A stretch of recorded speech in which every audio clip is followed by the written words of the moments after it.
Assalamualaikum warahmatullahi wabarakatuh. Kembali lagi sama saya Morsal, ada di channel Morsal Sembako. Kali ini kita mau membahas tentang keuntungan memajang barang dan kerugiannya bisa jadi terjadi juga. Keuntungannya adalah jika kita memajang barang seperti ini, pertama ini juga bisa jadi iklan kalau barang-barang yang kita jual di toko kita, yaitu barang-barang yang ada di pajangan.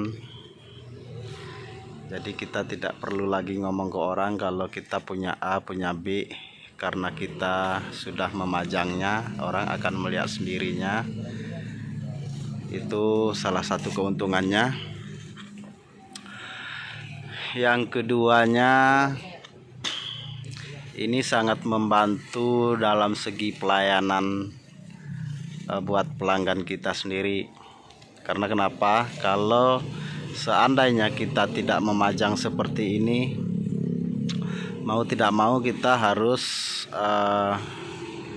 menanya dulu kepada pelanggan kita yang dibeli apa aja, baru kita catat. Setelah itu kita ambil, misalnya entah itu di dalam karton, entah itu masih di dalam karung kan, kalau seandainya kita belum majang. Tapi kalau kita sudah majang seperti ini, kadang pelanggan kita itu bisa membantu mengambilnya sendiri, ditaruh ke meja seperti ini. Terus setelah itu nanti baru kita hitung setelah dikumpulkan di meja. Dan ada juga yang kita harus ngambil sendiri, karena tidak semua orang juga mau langsung datang mengambilnya. Karena ada sebagian pelanggan yang memang dari rumah udah ditulis, setelah sampai di sini mereka kasih ke kita tulisannya, dan mereka biasanya duduk di depan nunggu aja. Ada yang seperti itu. Ada juga yang tidak mencatat barang yang mau dibelanjakan di rumah, banyak. Jadi datang nyampe sini tinggal ngambil. Tapi itu kebiasaannya dia tidak request, dia ngambil sendiri. Kecuali yang di request itu adalah yang dus-dusan. Misalnya saya Indomie goreng sedus, Indomie soto sedus, itu pasti mereka minta, karena posisi barangnya nggak ada di sini tapi di gudang gitu kan. Tapi yang ada di sini itu mereka yang ngambil sendiri. Terus yang seterusnya adalah membantu juga mengingat pelanggan-pelanggan kita itu. Kadang kan ada yang 1-2 orang itu yang suka lupa ya, udah di rumah gaji dicatat, nyampe ke toko kita lupa. Jadi dia bingung kadang, ya apalagi ya. Dengan melihat barang pajangan, kadang-kadang mereka ingat sambil muter-muter tuh, oh ini ternyata yang lupa. Jadi kebeli lagi kan gitu. Nah, jadi barang kita juga terlihat rame di toko, jadi kesannya itu toko kita penuh barang gitu kan. Padahal kita pajang serapat mungkin kayak gini ya, enggak. Jadi itulah keuntungannya sebenarnya kalau buat majang barang kayak gini. Terus lagi sangat membantu kita memang seandainya kalau ini posisinya tidak dipajang semua, misalnya kosong di depan sini, ada cuma pajangan tapi di dalam kartonannya masih di bawah-bawahnya gitu kan. Mau nggak mau kita harus ngambil di dalam karton gitu kan. Itu bisa terjadi juga barang rusak karena buru-buru nariknya. Bisa juga yang belum kebelah jadi kebelah gitu kan. Namanya barang ditarik buru-buru ya, apa aja bisa terjadi. Kerusakan mungkin banyak, itulah kerugiannya. Terus lagi memperlambat kerja kita kalau misalnya seandainya tidak dipajang seperti ini.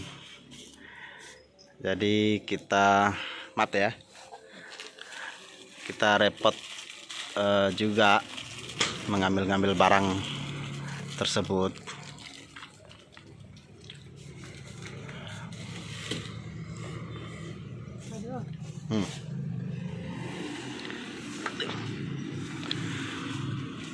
Dan kerugiannya menurut saya pribadi kalau kita majang kayak gini, yaitu kalau kita lengah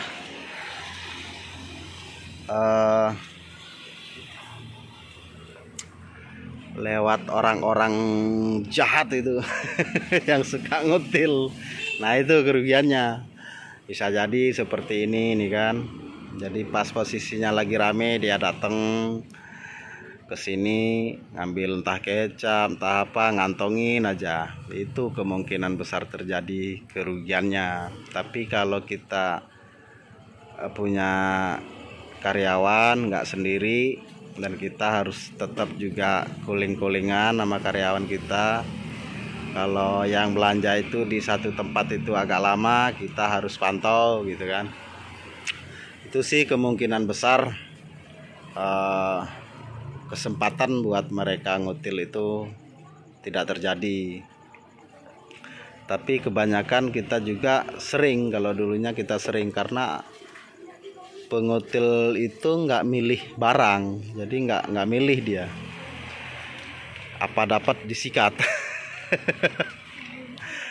Pernah kita dulu terigu masuk kantong, minyak masuk kantong, gula masuk kantong.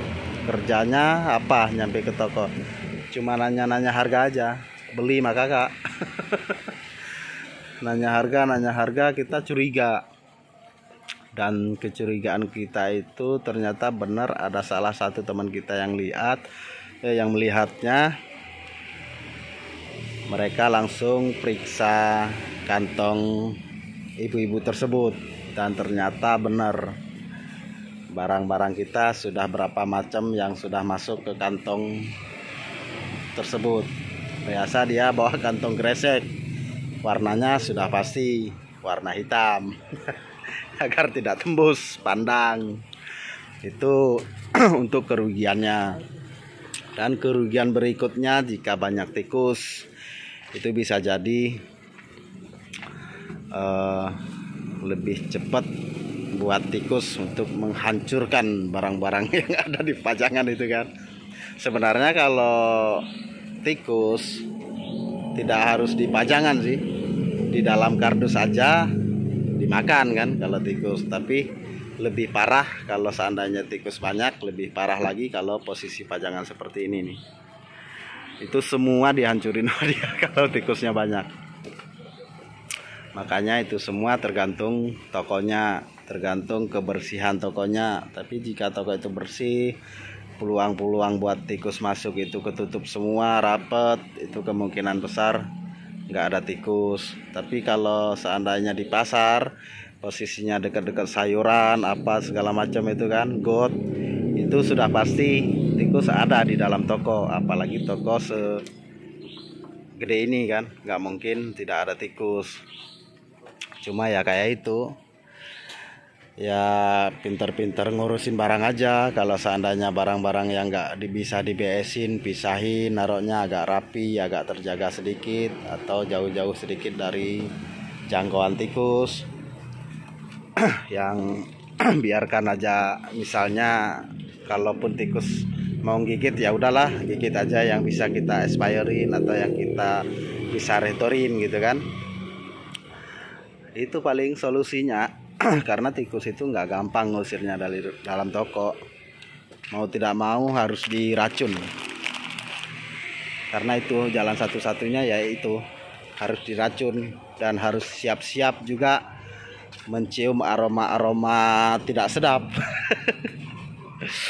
Oke, mungkin hanya ini yang bisa saya bagikan tentang keuntungan kita memajang barang ataupun kerugiannya. Terima kasih yang sudah mendukung channel Morsas Sembako. Assalamualaikum warahmatullahi wabarakatuh.